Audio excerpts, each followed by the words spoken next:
buenas. El día de hoy continuamos con la preparación de estas aproximaciones al pensamiento filosófico y la historia de las ideas.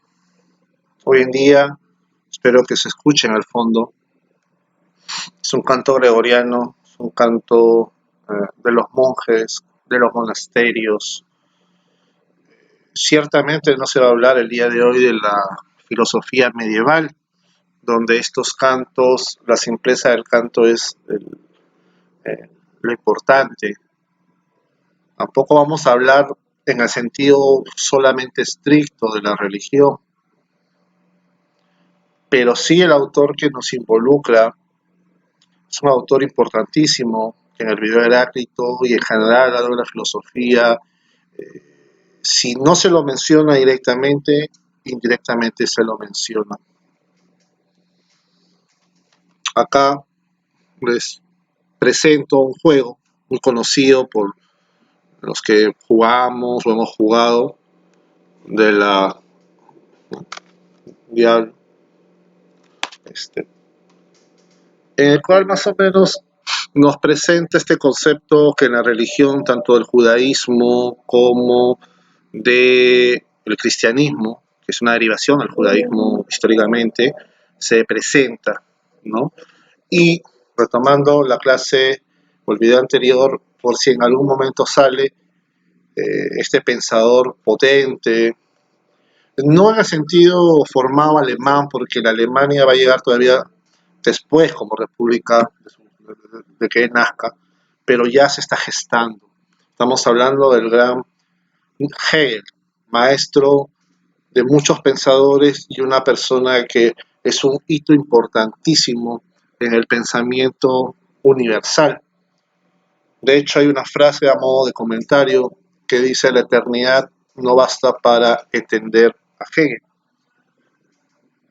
Este autor, y acá viene la segunda idea, un poco para ilustrarnos, por los que si no alcanzan a ver, esta es mi Biblia latinoamericana, Tobías, para que sea,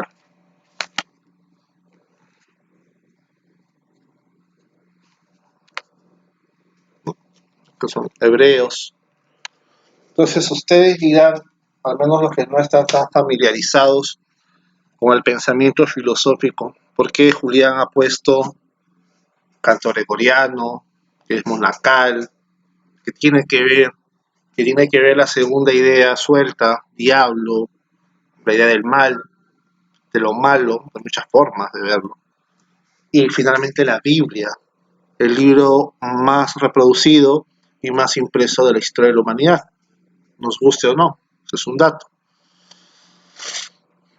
¿Cómo englobar estas tres ideas? Estas tres ideas se engloban evidentemente en el pensador que estamos presentando. Como les decía en videos, es difícil abordar los pensamientos de la filosofía porque ella tiene una propia dinámica que no es la linealidad de tal vez un descubrimiento científico o un descubrimiento tecnológico.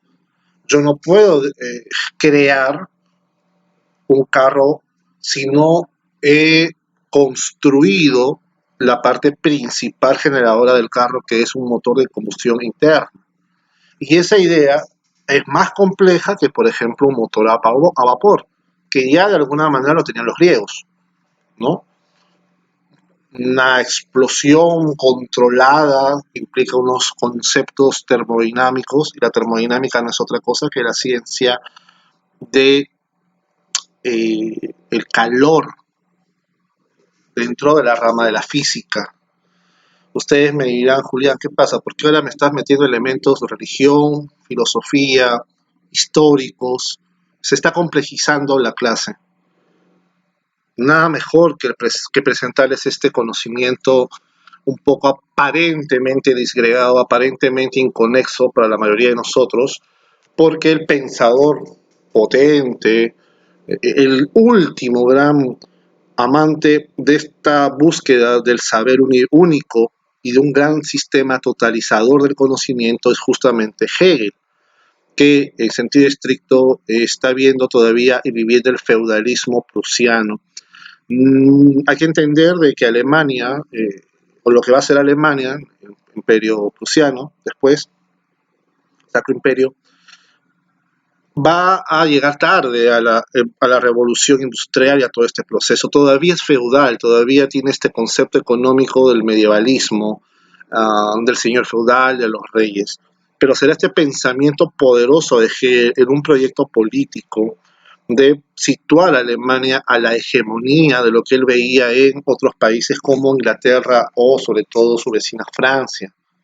Se cita y se dice que al ver a Napoleón, él decía, aquello que pensamos nosotros, los germanos, lo hacen ustedes, los franceses, en la figura del emperador. Ahí está la filosofía andante.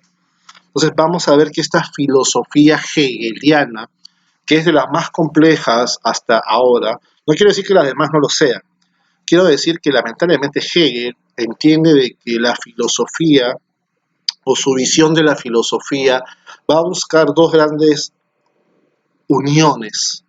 La unión de todo ese saber naturalista, griego, antiguo, autónomo, pre-cristiano, con toda la potencia del pensamiento platónico, aristotélico, socrático, de los llamados presocráticos o físicos, que buscaban el arjé del cosmos o cosmogónicos, y de los eleatas y de las otras escuelas, y de la potencia, como hemos visto, de Heráclito, que se empieza a descubrir junto con otras filosofías indias o orientales, pero que a su vez generan en el joven Hegel algo que también, como hemos dicho, todo pensador y toda persona no escapa de sus realidades, no escapa de su momento histórico, no escapa de su formación, no escapa de aquello que han hecho con él. Y hacia eso va esta época medieval, el canto gregoriano de fondo, que de alguna manera es difícil hablar de una visión filosófica totalmente secularizada o alejada de la religión, de una teología. De hecho, para una visión más posmoderna o actual, Hegel es un teólogo, ¿no? En una visión no teológico como Santo Tomás de Aquino, como San Buenaventura, como el mismo San Agustín, como Don Escoto, ¿no? Como otros franciscanos dominicos o como el mismo Pedro Lombardo en la etapa medieval. No, estamos hablando de la potencia del pensamiento teológico que ha venido decantándose a través de la cristiandad, a través de la etapa moderna, que superó los momentos del siglo XVIII, siglo de la razón y de las luces, con la Revolución Francesa y con el poderoso pensamiento kantiano, y que ha terminado por desbordarse en los neocantismos y corrientes afines, y que lo sitúan a la Alemania, a la futura Alemania, como ya constitución histórica de la República, en el pensamiento del romanticismo alemán.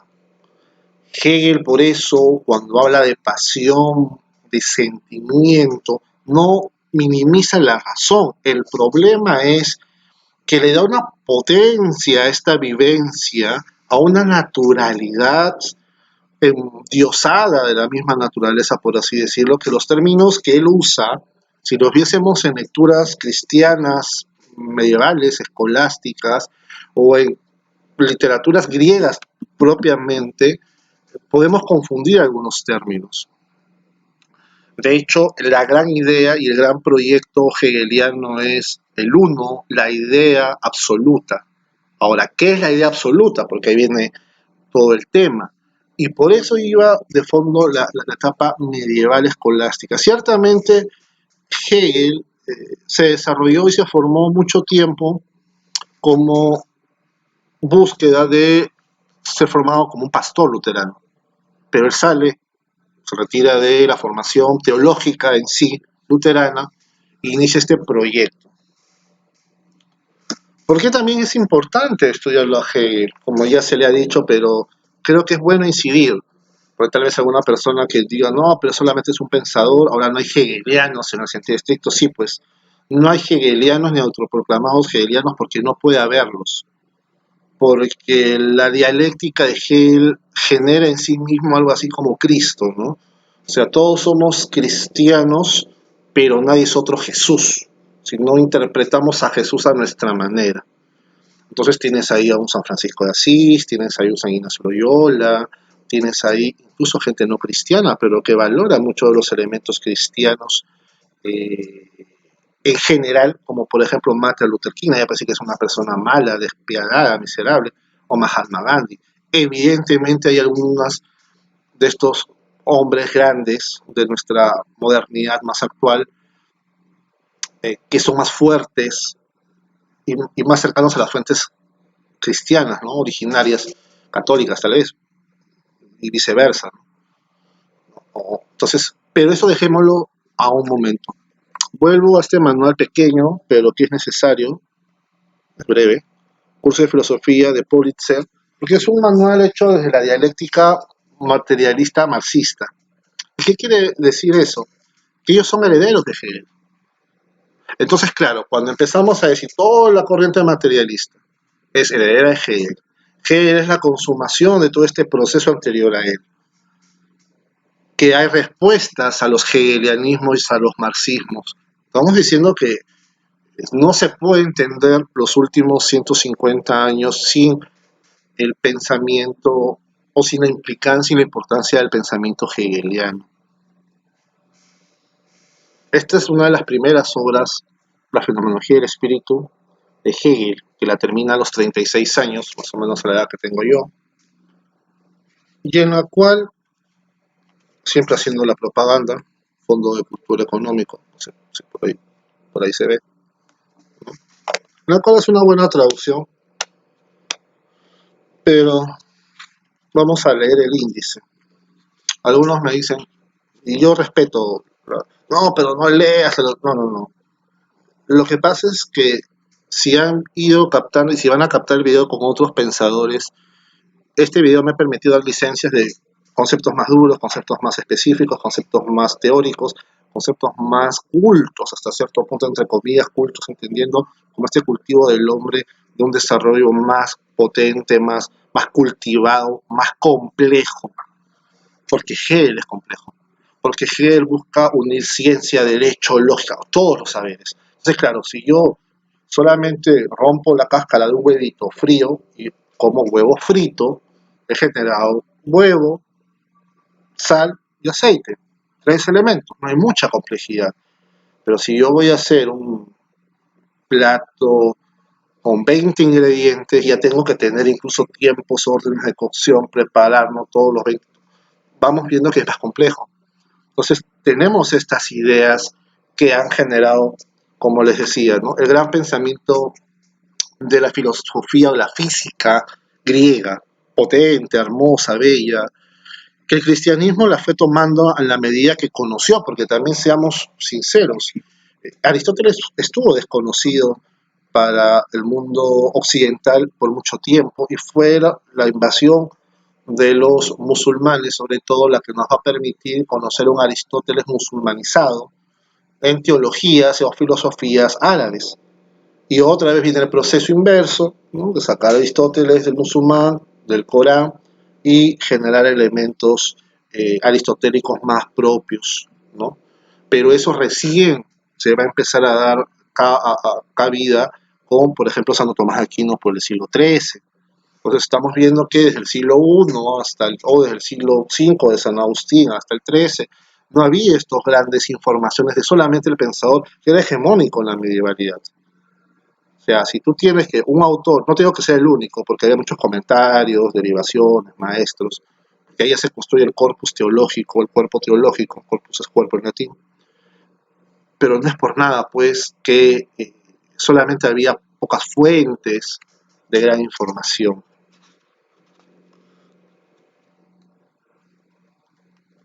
Bueno, vamos a ver, y yo quiero leer el orden porque es importante. A mí me llamó mucho la atención cuando llevé por primera vez el curso y cuando lo leí.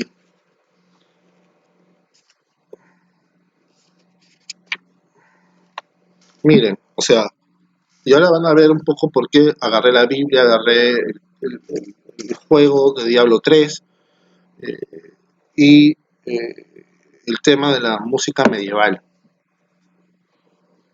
Las tareas científicas del presente, ¿no? La verdad como sistema científico, la formación del presente, lo verdadero como principio y el despliegue. Esos son, perdón, estos son en el prólogo.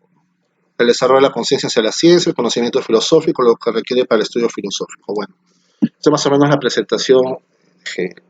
La ciencia es la experiencia de la conciencia, ¿no? Uno, la conciencia. ¿Qué es la conciencia para Hegel? La certeza sensible o el esto y la suposición. El objeto de esta certeza, el sujeto de esta certeza, la experiencia de esta certeza. Dos, la percepción o la cosa y la ilusión. Uno, el concepto simple de la cosa.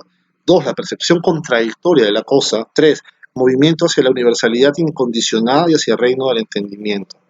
Tres, fuerza y entendimiento, fenómeno y mundo suprasensible. Ahí vamos con los términos ya metafísicos, religiosos, ¿no? La fuerza y el juego de las fuerzas. Ah, eso nos suena a física, nos suena a Newton, ya está incorporado en el sistema kantiano, todo este desarrollo en el neocantismo. Lo interior, ¿qué es lo interior? El mundo suprasensible, la ley como diferencia de homonimia, la ley de la pura diferencia, el mundo invertido, la infinitud. Conceptos que muy abstractos ya desde el desarrollo mismo y el preámbulo de este joven filósofo, que más tiene todavía de teólogo en el desarrollo, pero que no escapa a un potente desarrollo filosófico. Y eso hay que entenderlo. Hegel no es, pues, un filósofo ateo en el sentido actual de la idea, o un filósofo o un crítico solamente de la sociedad como un sociólogo. De hecho, quiere desarrollar un sistema fuerte, potente, pero con muchos elementos, si se van dando cuenta, de religiosos. No es el único, el mismo Nietzsche cuestiona la religión. O sea, los grandes pensadores han hablado de la religión, sus retinencias, pero ¿por qué? Porque no se puede rechazar algo sin leerlo, sin tomarlo en cuenta. Evidentemente hay cosas positivas, ¿no? La religión genera una ordenanza grande. La modernidad lo tenía claro, Hegel lo tenía claro. Pero había que refundar cosas, había que hegemonizar discursos. Ahora viene la conciencia de la conciencia o la autoconciencia. La verdad de la certeza de sí mismo. Uno, la autoconciencia en sí. Dos, la vida, el yo y la apetencia. Independencia y sujeción de la autoconciencia, señorío y servidumbre, ¿no? La dialéctica mezclada. La autoconciencia duplicada, la lucha de las autoconciencias contrapuestas, señor y siervo, el señorío, el temor, la formación cultural, libertad de la autoconciencia, estoicismo, escepticismo y la conciencia desventurada. Introducción, la fase de la conciencia a que aquí llega el pensamiento, el estoicismo, el escepticismo, la conciencia desventurada, subjetivismo piadoso, la conciencia mudable, la figura del inmutable, el aglutinamiento de lo real de la autoconciencia. Y vamos a seguir viendo, por ejemplo, me salto la capite C, la razón, ¿no? Porque obviamente también hay sus temas, pero por ejemplo vamos a la conclusión de la razón, la identidad de coseidad y razón. Ya esos términos son muy propios de la filosofía y de lo duro del lenguaje. La realización de la autoconciencia racional de por sí. La dirección inmediata del movimiento de la conciencia de sí, el reino de la ética. El movimiento inmerso contenido en esta dirección, la esencia de la moralidad, el placer y la necesidad, el placer, la necesidad, la contradicción de la autoconciencia, la ley del corazón y el desvarío de la infatuación, la ley del corazón y la ley de la realidad, la introducción del corazón a la realidad, la rebelión de la individualidad y el desvarío de la infatuación, la virtud y el curso del mundo, la vinculación de la autoconciencia en lo universal, el curso del mundo, como la realidad de lo universal en la individualidad como realidad de la individualidad que es para sí, real, en y para sí misma, el reino animal del espíritu y el engaño o la cosa misma, el concepto de la individualidad como individualidad real, la cosa misma y la individualidad, el mutuo engaño y la sustancia espiritual, la razón legisladora, la razón que examina leyes. Quien en los acápites del espíritu va elevándose el sistema, va hablando de temas como cultura, la fe, la intelección, el derecho, habla del término de la ilustración, La libertad absoluta, la moralidad y el espíritu en sí, también habla de la religión, ¿no? La religión natural, la religión del arte, los dioses, la tragedia, la comedia, la epopeya, la religión velada, y le llega al saber absoluto, ¿no? Entonces, claro, ahora, no estamos hablando de una religión popular, de una religión de rezar una oración que era un santo, no. Ese movimiento sencillo, evidente, cotidiano, casi infantil, de un acto de confiar en aquello que no se ve y dejar todas estas fuerzas en el ser más poderoso que hay, que es Dios, no requiere una complejidad muy grande frente a todo este discurso de la religión. O sea, cuando Hegel habla de la religión, plantea que la religión se funda sobre una ciencia y sobre una complejidad de la ciencia. Entonces, entendámoslo con que no es la religión del catecismo católico o de que el pastor te habla y te dice, hermano, Dios te ama. Claro que Dios te ama, pero han estado escuchando los términos de inteligibilidad, coseidad, la cosa en sí, y estamos simplemente en el índice. Entonces, ya a partir de aquí, o al menos el pensador de Hegel, es el gran pensador que nos abre todo un discurso y todo un abanico de discursos mayores.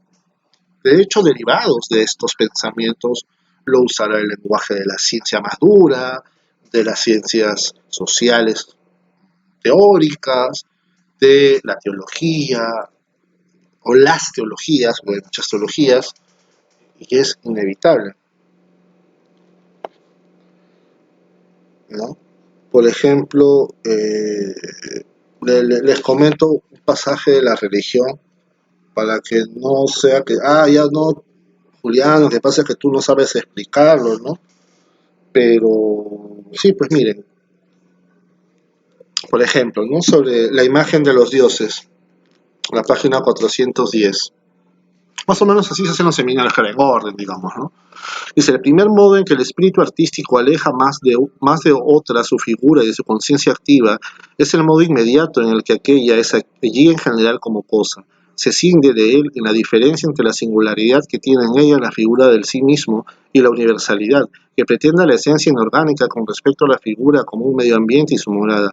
Este adquiere mediante la elevación del todo el puro concepto, su forma pura perteneciente al espíritu, y no es ni el cristal intelectual que alberga a lo muerto o es iluminado por el alma exterior, ni la mezcla que surge primeramente en la planta, de las formas de la naturaleza y del pensamiento cuya actividad sigue siendo allí una imitación, sino que el concepto se despoja de lo que aún queda adherido a las formas de la raíz, las ramas, el follaje y las purifica en imágenes de lo que rectilíneo y lo plano del cristal es elevado a proporciones inconmensurables de tal modo que la animación del orgánico es asumida por la forma abstracta del entendimiento y al mismo tiempo se mantiene para el entendimiento su esencia, la inconmensurabilidad.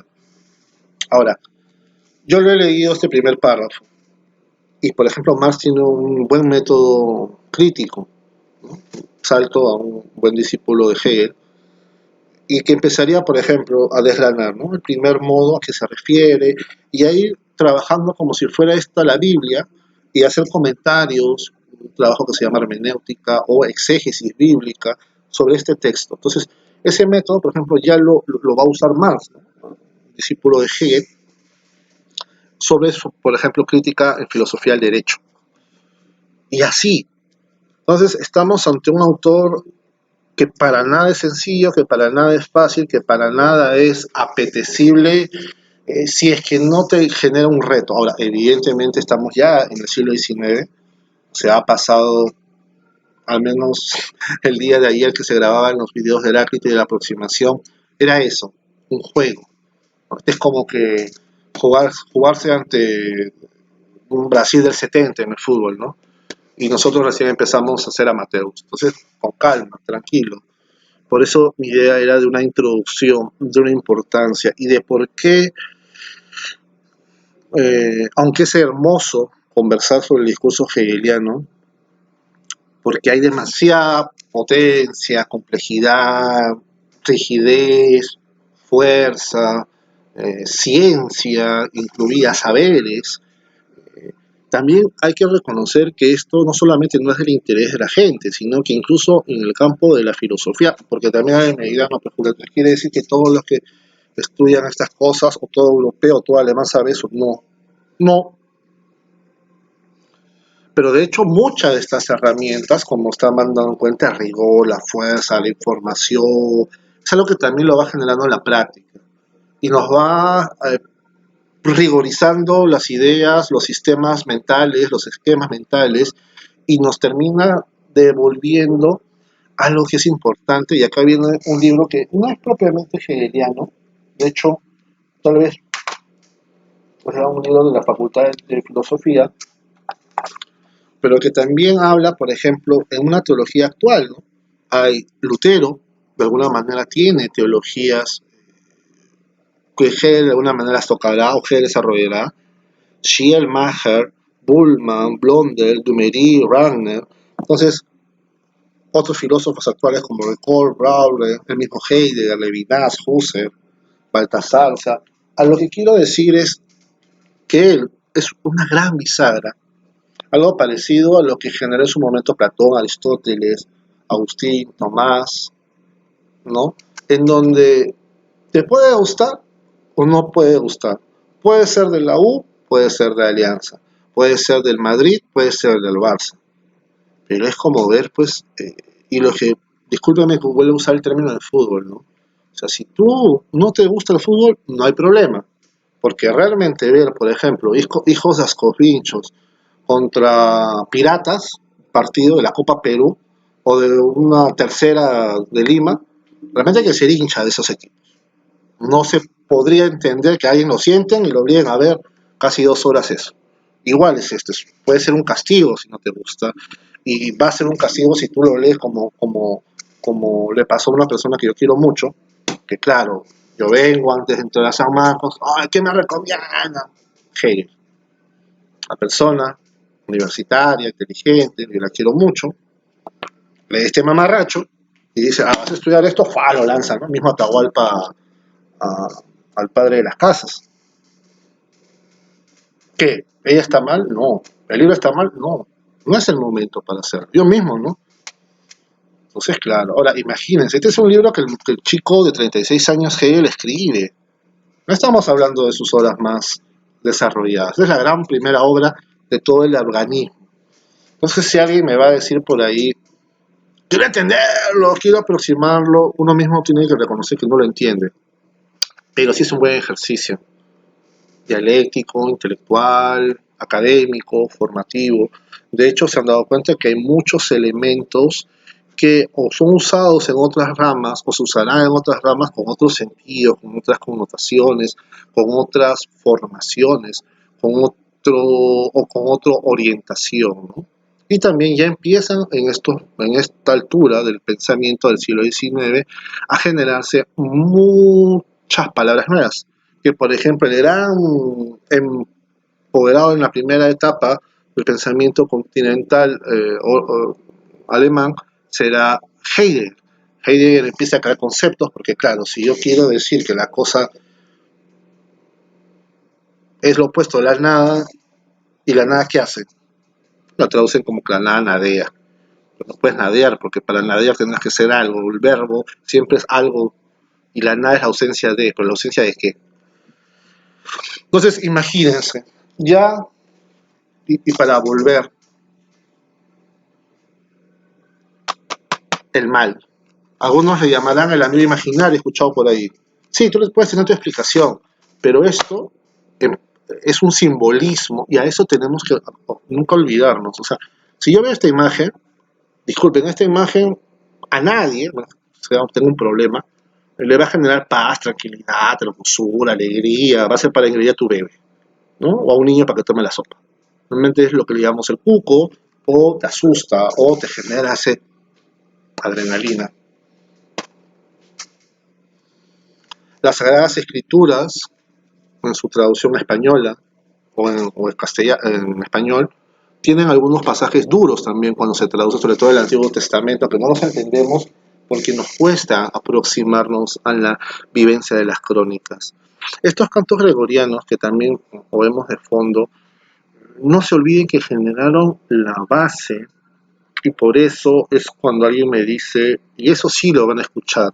Y no tengan miedo, incluso si ustedes quieren tener una discusión, algo más privado o alguna información más académica o más rigurosa, oye Julián, yo he escuchado que en la época medieval no se pensó. Yo como siempre les repito, Hegel en muchos elementos hace teología o un desarrollo teológico, pero claro, no del cristianismo como tal, no del judaísmo como tal, no de los musulmanes como tal. Es ya más una derivación, es una filosofía o una... Si hablamos de una filosofía, de una teología revelada y no revelada, claro, sería una teología naturalista no revelada, porque también él plantea que todo el mundo es como una divinidad y no hay una real separación entre el mundo y el, la divinidad, ¿no? Y ahí es lo principal, que no hay una ruptura como nosotros los creyentes y por eso la imagen, la imagen de la cruz en el fondo, aunque sí hay elementos cristianos, elementos desde el mismo evangelio, elementos de la teología medieval, de la teología moderna, de la filosofía de la modernidad. Y evidentemente también de aquellos elementos que sirvieron al cristianismo para hacer su teología, como la filosofía griega.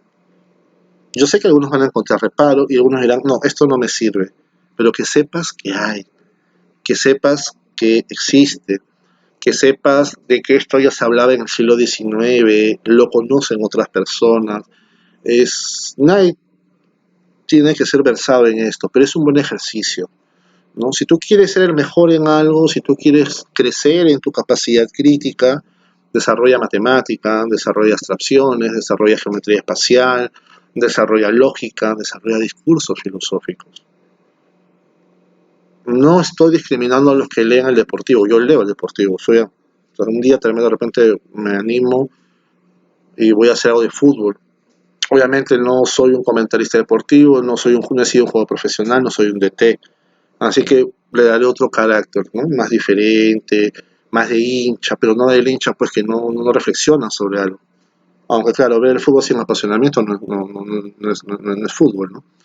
Pero entendamos que, por ejemplo, esa vitalidad, esa fuerza de la religión, del momento de la intimación con Dios, aunque tiene su plano diferente para el creyente, tiene un plano muy íntimo también para el futbolista con el gol, para la mamá con el momento de su hija, de su hijo, de su esposo, del esposo con la esposa. Y tal vez que él quiere desarrollar muchas de estas cosas que hasta su momento no se habían desarrollado, porque ojo, eso habría que hacer el aporte. Claro, no habría el Internet para que él comunique su información con otros, pero él tiene un concepto que me gusta decirlo porque sí más o menos lo enuncia. El ejemplo es así, ¿no? A lo largo de este desarrollo de la fenomenología, él deja claro de que todo es de todos. Más o menos, el ejemplo no lo dice así, pero un ejemplo que me acuerdo en clase y adaptado a la situación es una pelota de fútbol. Una pelota de fútbol que la jugamos en Perú, puede haber sido fabricada en China, el cuero es argentino, que la trabajó una estadounidense y que se la vendió y que a su vez esas vacas y ese cuero fueron creadas por un granjero de una tercera o de otra nacionalidad. El Internet de las cosas es un pensamiento que nos viene de la interrelación de todo y que todo está en todos. Y algo de eso ya lo enunciaba Hegel, con esto de la fenomenología del espíritu o del desarrollo del espíritu, ¿no? Y si he tratado de usar, de leer ciertas cosas, es porque no se trata en estas disertaciones, claro, lamentablemente no hay público para la interacción, pero para que haya cierto orden, no se pierda. Yo sé que son cosas muy etéreas, muy difusivas, muy de elementos que no se alcanzan tan tangibles, pero que sepamos que esto es una realidad que nos ayuda, como un ejercicio, ¿no? Hoy en día cada vez tenemos más gimnasios. Antes del COVID, más gimnasios. Y yo felicito a las chicas, a los chicos, a las personas que sudan la gota gorda. Pero lamentablemente hay menos bibliotecas, lamentablemente se lee menos, lamentablemente se escribe menos. Cada vez las brechas con estos pensadores, que no son ángeles, no son superhombres, ¿no? Nos es más ininteligible, o sea, es más difícil de entender. Y cada vez el lenguaje se vulgariza más. Hay cosas muy buenas que el Internet de las cosas, que la interrelación del mundo, como lo entendía Hegel, nos iban a ayudar. Pero no todo es bueno, bueno, ni todo es malo, malo. Y tenemos, por ejemplo, este medio formativo, que es una derivación de todo este trabajo y esta información. Pero no despreciemos aquello que no sepamos y que no entendamos. No he hecho un video propiamente de eso, tal vez no lo llegue a hacer nunca, pero Hegel valoraba la cultura griega antigua y también su herencia luterana. Dos tradiciones que son a la luz de los ojos de muchos incompatibles. Claro, su búsqueda lo llevó a perderse de ambas y a tener otra visión, pero es importante en que nosotros sepamos desde donde estemos enriquecernos, ¿no? Es verdad que cada uno es único y repetible, pero no somos creación única y no tenemos esa singularidad, o sea, seguimos siendo personas, o seguimos siendo hombres, o seguimos siendo mujeres, o somos del siglo XXI y somos peruanos y tenemos familia y comemos las cosas muy parecidas al vecino. Entonces, más es lo que nos parecemos que lo que nos diferenciamos las personas. Pero así como se cultiva el gimnasio, así como muchas carreras son para ahorrar dinero, para viajar, también aprendamos a tener un tiempo de enriquecernos, desde la religión, desde las prácticas de los ritos religiosos, desde la formación intelectual, porque no hay nada más gozoso al alma que aquel esfuerzo que se ha dado. Gota a gota, la gota penetra la piedra. Y eso también es un buen ejercicio. No es por nada, y acá sí ya para terminar, que pensadores como los más recientes para los peruanos, yo hablo de los peruanos, disculpen si tal vez no cito a otros necesariamente tan internacionales, pero los que uno más conoce, Marco Aurelio Negri, Luis Alberto Sánchez, Javier Pérez de Cuellar, personajes, el mismo actualmente está vivo, uno de los fundadores del PPC, Bedoya, ¿no? Entonces vamos viendo que estos grandes personajes, por no citar maestros como la talla de Luis Jaime Cisneros, ¿no? Y otros que nos han dejado no en juventud, sino en el ocaso de su vida. Yo personalmente siempre un tributo a mis profesores, a mis maestros. Aprovecho ahora el tema de Hegel, que lo recibí del doctor Zenón de Paz, ¿no? San Marquino, Cachino él, en el cual uno reconoce que muchas de las ideas no son de él las que reproducimos a él, porque cada uno ya en su labor va dándole elementos. Yo trato, y eso sí quiero dejarlo en claro, tal vez enseñar a muchos de los filósofos desde ciertos elementos religiosos, porque en el Perú, que es finalmente el público más cercano al que quiero, y en Latinoamérica, que es el segundo público más importante por el idioma, la religión es popularmente católica. No digo que seamos católicos formados, conocedores del catecismo, de los documentos eclesiales, de los concilios, seamos teólogos, ¿no? En el sentido formal, pero hay elementos religiosos y la misma Biblia, por ser el libro más conocido, más difundido, más leído, más traducido del mundo, de la humanidad, no solamente de este año, nos permite acercarnos más a lenguajes tan duros como este que hemos escuchado. El pensamiento de la época medieval también buscaba este carácter catedralicio, este carácter hegemónico, potente, de un nivel macro, de las formas de un saber. Y no fue por gusto que por eso se generó en torno a esos cenáculos monásticos las universidades. Sí, las universidades que hoy en gran mayoría en Latinoamérica al menos generan repudio a la religión, repudio a la teología. Claro, para cualquiera no es desconocida la experiencia de San Agustín, si, citar algún pasaje o decir, mira, el pastor tal, o el cura tal, o el pata tal, o la persona tal, mira qué modo de vida fácil, ¿no? Pero si ya uno empieza a elaborar las fuentes del pensamiento teológico, como se estaba diciendo, el mismo Benedicto, el mismo Carlo Bottila, Papa San Juan Pablo II, desarrollan otros discursos, otras dinámicas. Y hay algo que tal vez no lo vemos y tal vez ahorita se me viene a la mente. No se trata que uno se forme como originalmente era el filósofo, ¿no? El amante al saber, sino que un poco ese amor a la sabiduría, ese amor al conocimiento, se traslade en las manos, en las obras, en el amor, ¿no? Para mí Hegel es eso, es un enamorado de su saber, de su pensar, pero también lo quiso proyectar, lo quiso dar. Obviamente no tenía el internet para difundirlo, pero desde sus clases, desde las enseñanzas, formó a mucha gente.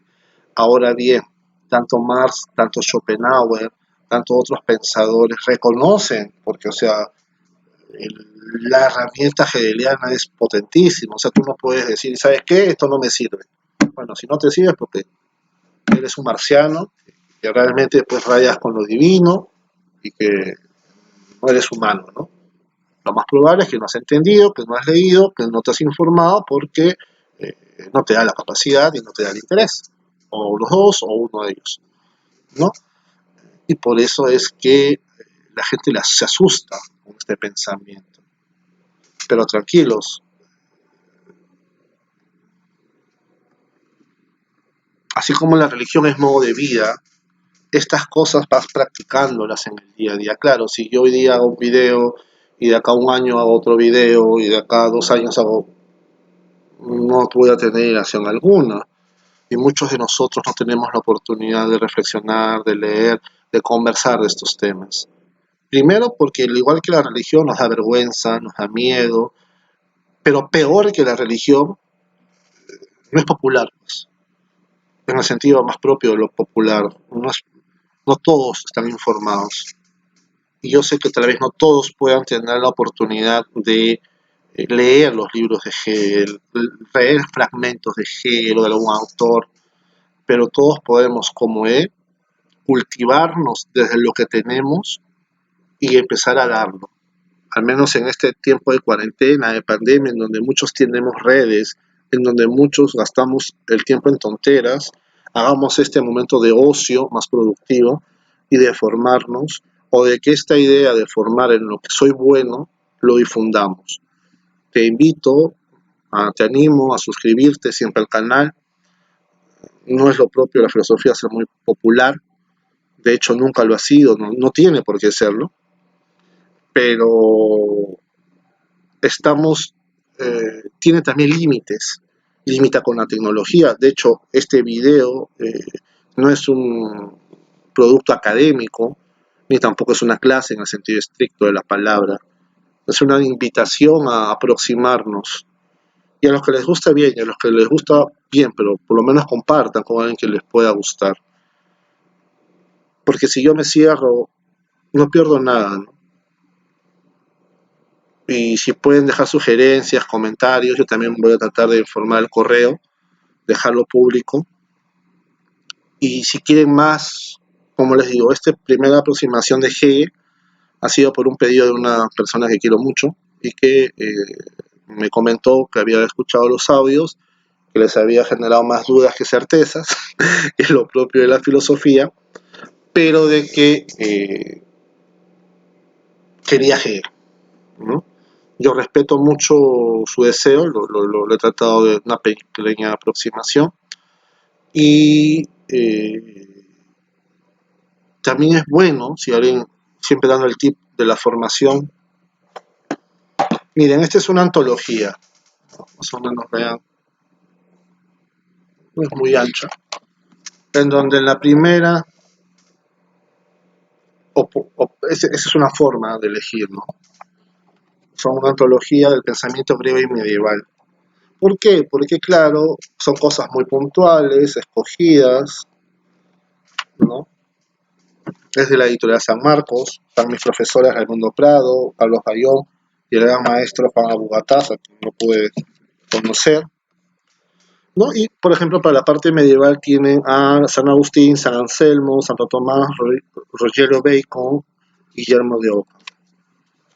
En la parte griega, las visiones contemporáneas sobre la filosofía, Bertrand Russell con el valor de la filosofía, Hegel, como no puede dejar de ser, el comienzo de la filosofía y su historia, Heidegger, ¿qué es esto? La filosofía, Gramsci, seguidor marxista, filosofía, lenguaje y praxis social, y la filosofía griega con textos de Platón, la radicalidad de la pregunta por la verdad, la distinción básica del conocimiento y la distinción básica del ser, ¿no? Temas como la sensibilidad, el eidos, la imagen y la razón y el principio de no presuponer nada. Aristóteles, la unidad básica del conocimiento y el principio y unidad del ser, la substancia, ¿no? La substantiare en latín, ¿no? Y en la modernidad sí ya son más autores, entre el siglo XVII y XVIII, Bacon, este es Francis Bacon, Comienzo del Nuevo Mundo, el proyecto de la sociedad científica, ¿ven? Es otro autor, René Descartes, el francés, matemático él por excelencia, de las cosas que se pueden poner en duda, como el método cartesiano, o de la duda, o la duda metódica, que va a generar unos grandes elementos para hacer el método científico.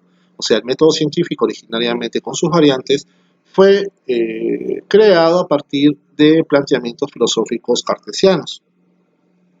John Locke con el origen sensible de las ideas, Baruch Spinoza, y acá es lo bonito, naturalizar a Dios,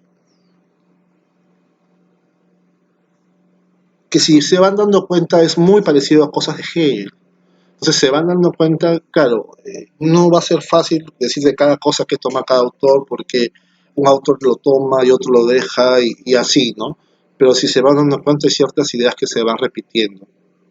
De Hobbes, razón y pasión, pero obviamente la visión hobbesiana de la pasión y de la razón es diferente a la de Kant y es diferente a la de Hegel. Por eso también dentro del estudio de la filosofía es bueno, aunque ser un autor, ir comparando, ¿no? Este autor con este otro autor, este tema cómo lo tocan, semejanzas, diferencias.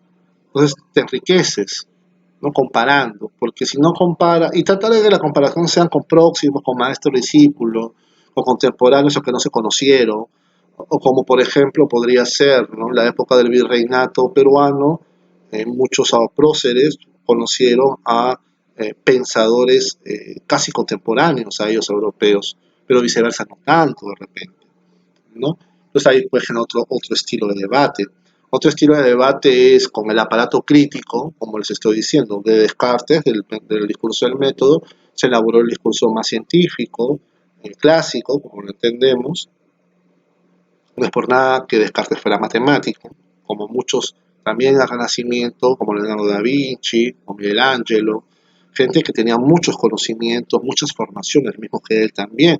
Platón en la República dice que el filósofo debe ser eso, a partir de los 50 años recién estudia la filosofía como tal, y es un pensamiento que aunque no lo comparto al 100%, porque la vida actual no te da para los 50 años estudiarlo, al menos sí es muy bueno que el filósofo o como cualquier persona, cualquier carrera tenga una gran experiencia en otras áreas, porque la filosofía habla sobre ideas y las ideas son abstracciones de realidades. Entonces un filósofo que empiece, o un chico que empiece a estudiar 16, 17 años, No es que yo nomás no lo recomiende. Puede ser muy hábil, puede ser muy bueno, puede ser genial. Como que también ha habido pensadores como Wittgenstein que no tienen formación propiamente previa de filosofía. El mismo Bunge, Mario Bunge, que falleció hace poco tiempo, era de formación físico. Husserl mismo era de formación básica matemático. Mariátegui no tenía formación, ¿no? Y es el gran fundador y el gran filósofo latinoamericano marxista. O sea, negar eso, como te digo, puede gustarte o no, pero eso no se puede negar, ¿no? Pero también habría que acotar que no había grandes pensadores realmente originarios en esta zona. ¿Y ves? No autodidacta. Y hacia eso va mi pretensión. Por eso el momento de los me gusta, de difundir, es de hacerse más conocido uno, pero también las intencionalidades. Y si por ahí alguno hace algo mejor, más didáctico, más pedagógico, más bonito, con su cartelito, con su esquemita, con su pizarrita, fenomenal. Fenomenal, porque en esto es una carrera para el conocimiento, para saber, para formarnos. Yo también he generado conocimientos de otras personas, no de todos puedo ir citándolos, de los más simbólicos, de los más acordes al comentario, los más pertinentes. Berkeley, Leibniz, autores que los iremos viendo después, Hume, que va a despertar del sueño wolfiano a Immanuel Kant, Holbach, ¿no? Un poco el materialismo en una corriente que tal vez no se desarrolla mucho en las escuelas, al menos en Perú. Luego Kant, Hegel, Stuart Mill, que es el literalismo, Comte, este gran, el fundador de la sociología como ciencia, Feuerbach, que de la cual los comentarios a Feuerbach es el gran aporte que empieza a generar los comentarios de Karl Marx. Karl Marx mismo, Friedrich Nietzsche, el gran antisistémico, el irracionalista por excelencia, el antiplatónico poderoso, pero que nos enseña a filosofar a martillazos. Henry Bergson, William James, Helmut Husserl, maestro judío y maestro, discípulo de Franz Bretano y maestro de Heidegger, el padre del existencialismo y la hermenéutica, Ludwig Wittgenstein, el padre de la analítica como tal, y Jean-Paul Sartre, el gran filósofo existencialista ateo francés.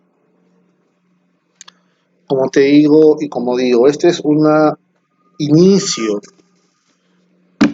pero mi modesta opinión, por lo que he tenido la formación de ingeniero, de teólogo y de filósofo. El primer gran filósofo que aprendas, que te aproximes a leerlo de verdad, va a marcar tu vida.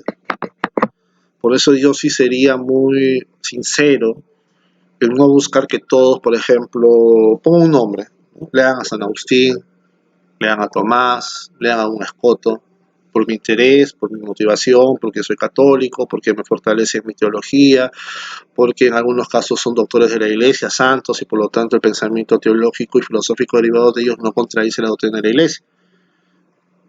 Como le he dicho a las personas cuando se me preguntan, ¿qué filósofo me recomiendas? Y esa es mi intención, conversar con la persona, verlo, preguntarle como una entrevista.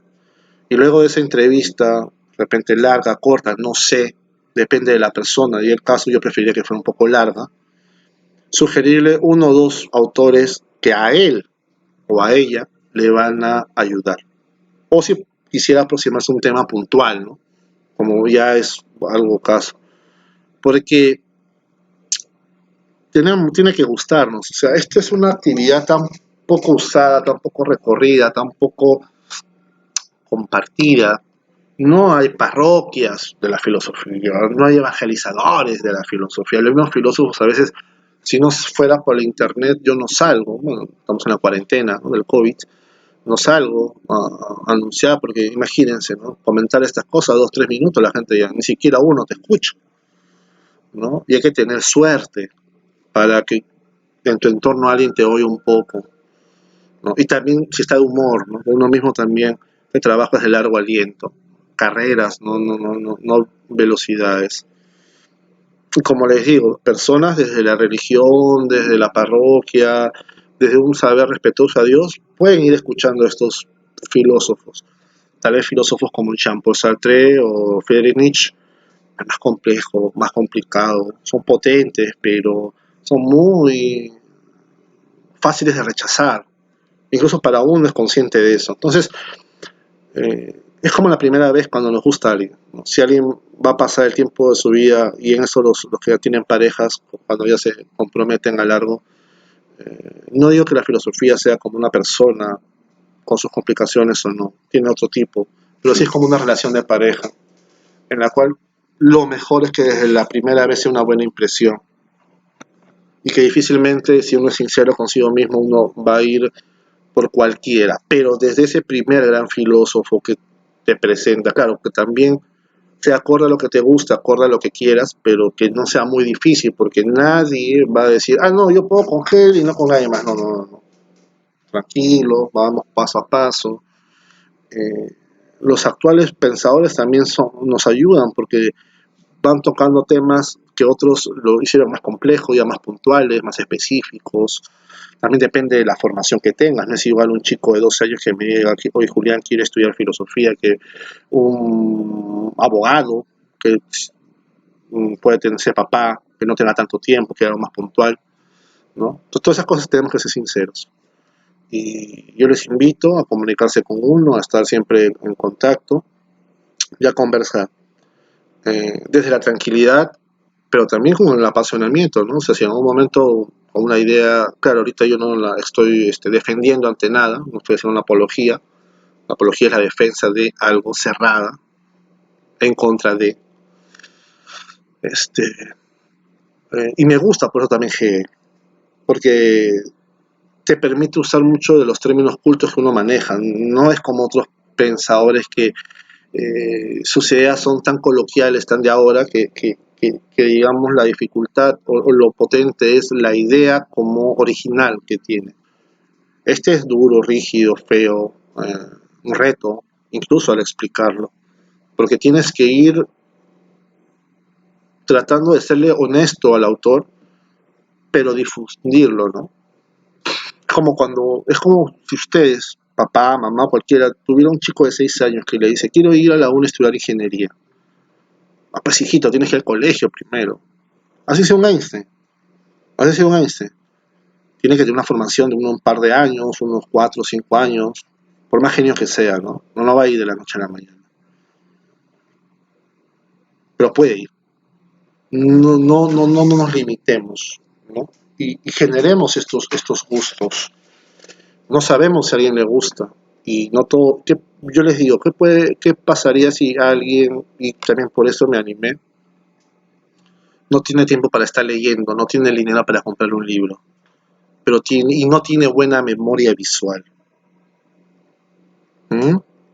Entonces, si yo no tengo el libro, si yo no tengo quien me oriente, si ni siquiera en mi casa tengo un libro como la Biblia, que prácticamente cualquiera lo tiene ahora, ni siquiera me compro una Biblia que puede costar 20 soles.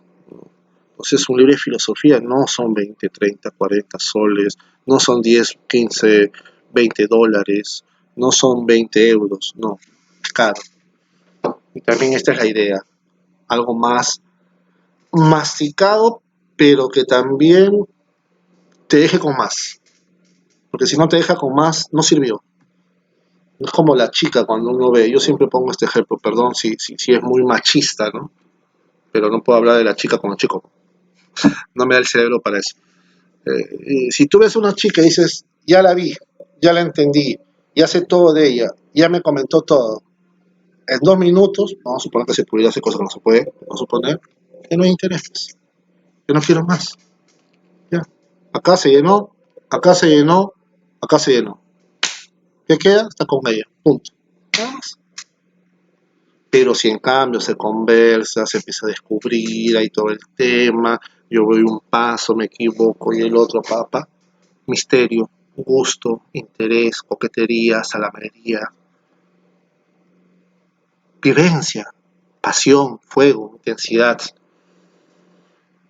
El gran problema que tenemos los docentes es que yo creo que el 90% de la gente que enseña no debería enseñar porque, volviendo al tema de la pareja, 90%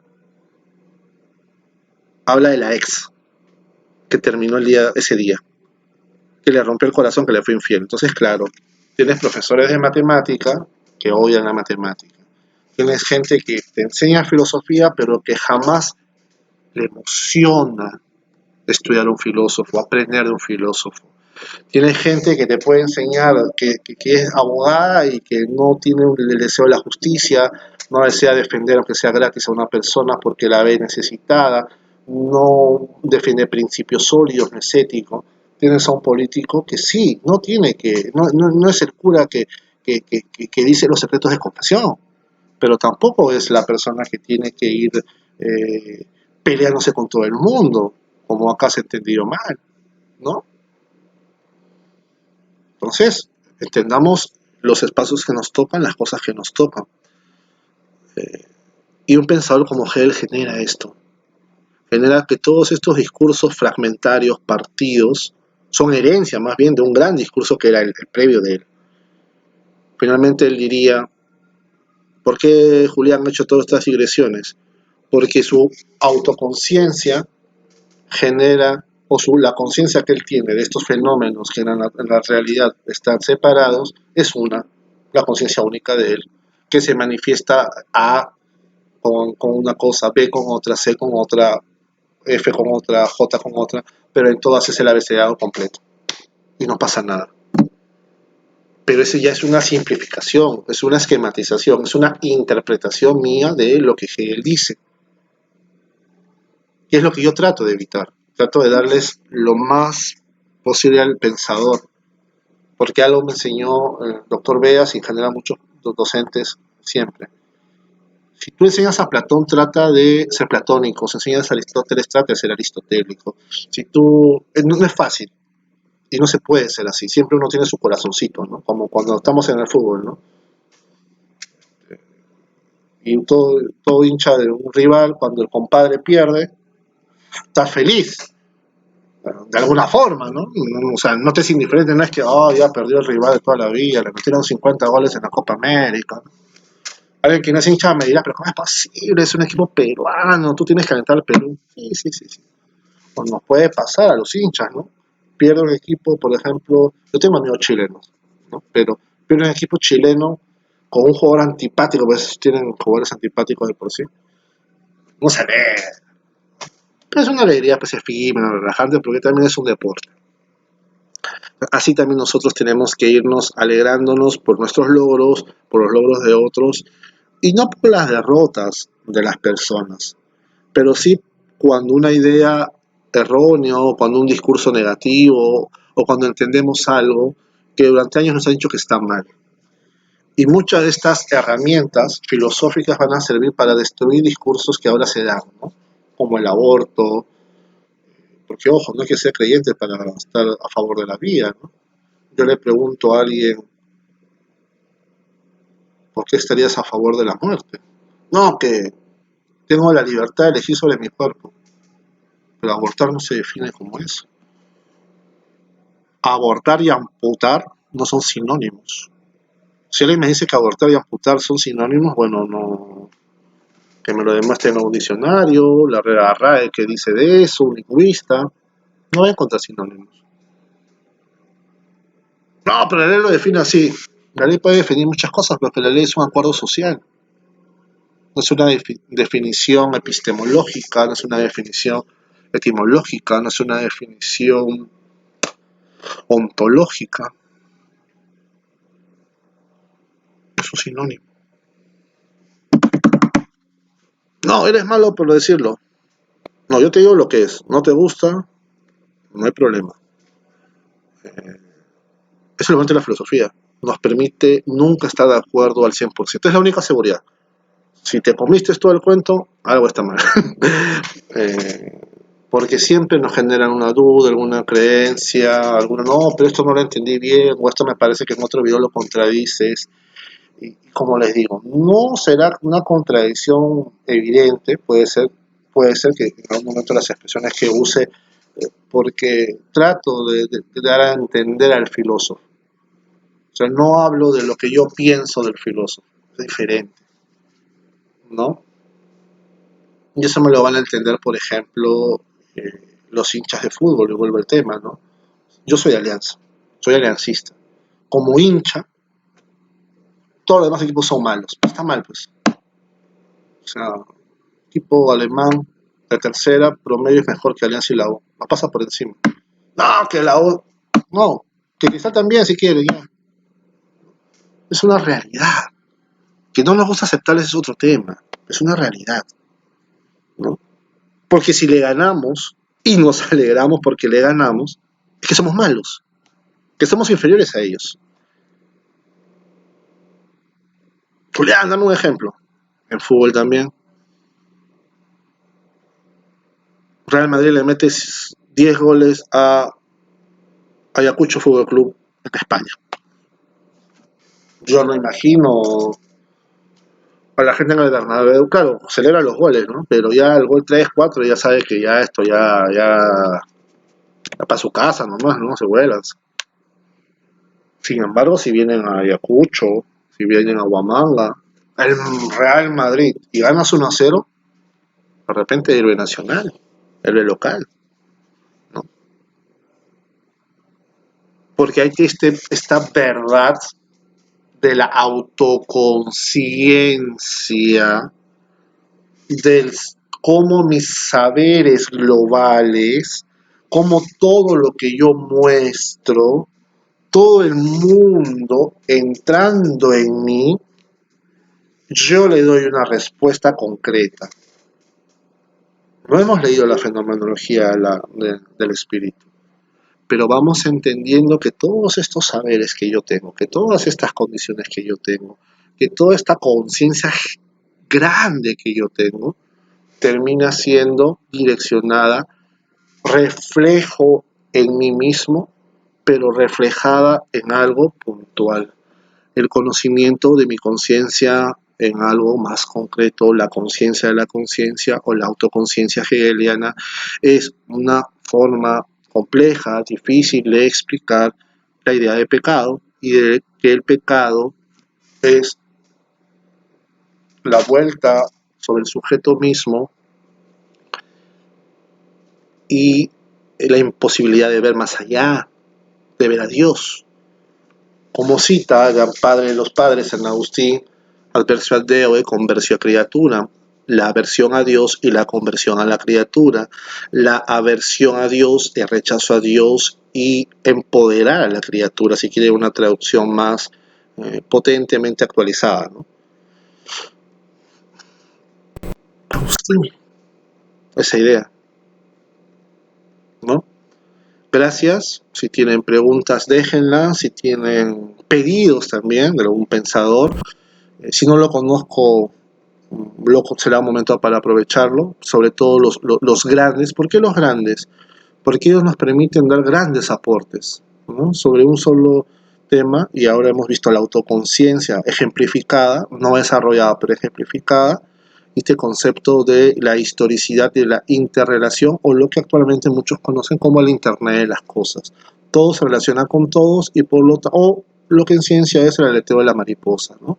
Un pequeño aleteo de una mariposa acá es es la destrucción o un huracán en otra parte del mundo, o la teoría del caos, ¿no? Entonces, veamos cómo, claro, si lo dice un alemán del siglo XIX, puede que no tenga mucha importancia porque la gente no le conoce, por más que sea alemán, porque bueno, peor todavía si es prusiano, no sabemos que es Prusia. Peor si lo cita un medieval, no, pues ese es un ignorante total, oscurantista, es un cura, pues que seguramente, como no tenía sexo, se ponía a pensar idioteces, pero si lo dice un físico, que lo repite, porque se lo dijo otro físico, que tampoco entiende la cuestión, pero que repite a un físico que sí, ese sí entiende, eso sí vale porque es ciencia y la ciencia se cree.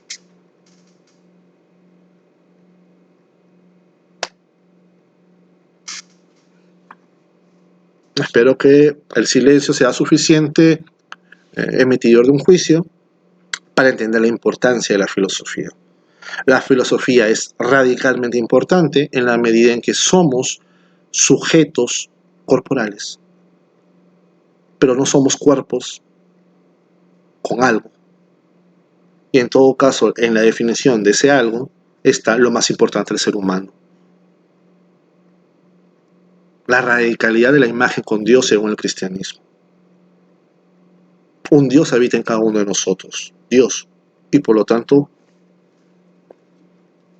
no es coincidencia que la filosofía, desde una visión de teología naturalista hegeliana, nos sirva para explicarnos a nosotros y explicar el desarrollo histórico humano. ¿Alguien quiere aprender más de sí mismo? Puede hacerlo de muchas formas. Una de ellas, la filosofía. Porque no es nada gratuito que grandes psicólogos usan elementos filosóficos y científicos. Y la ciencia también deriva pensamientos filosóficos. La filosofía los piensa, no los trabaja, no los desarrolla, no los lleva a la práctica. Los puede aplicar en algunas cosas, pero no es eminentemente su funcionalidad. Lo puede hacer y de hecho lo hacen los científicos en sus áreas, y los tecnólogos y los técnicos y los operarios y el hombre común en el día a día. Podemos vivir, como dice la palabra, desconocedores de Dios. San Anselmo catalogaba eso como el necio solamente niega que Dios exista o el ateo, ¿no? Y hasta Hegel vemos también, no hay sociedades ateas claramente, no puede haberlas, no podría, pero sí ha pasado un devenir de un desarrollo de la divinidad, del papel de la divinidad y de la hegemonía humana que, por suerte, esta cuarentena mundial nos ha obligado a ver lo endeble, lo frágil y lo poco potente de nuestra tecnología frente a la naturaleza misma que nosotros dañamos. Otra vez el Internet de las cosas. Hegel planteaba de que dañar nuestro sistema inmediato terminaría dañando y limitándonos a nosotros mismos porque no nos estamos conociendo, no nos estamos desarrollando y no estamos minimizando nuestra conciencia y el desarrollo expansivo de ella misma, ¿no? Ya se tratará solamente el tema de la autoconciencia de manera más elaborada, más sencilla, y si por ahí hay imprecisiones, sepamos entender qué es eso, ¿no? No se puede buscar divulgar un conocimiento a todos y a la vez que sea preciso, riguroso, filosófico, académico. O uno o lo otro. Uno trata de que se mueva entre las dos cosas, sobre todo el tema informativo, el tema divulgativo, pero tampoco estamos comentando cosas banales, cosas sin sentido. Seremos pocos, pero somos los que somos. Y gracias, y espero sus comentarios, sus aportes, y que vean, ¿no?, que el modelo religioso ya a estos niveles es más complejo, ¿no?, más elaborado, más estructurado, más pensado, más desarrollado, más difícil de cuestionar. Yo no digo que no sea cuestionable, sí es cuestionable, pero es más difícil. Entonces, no perdamos eso, ¿no? Un abrazo, cuídense.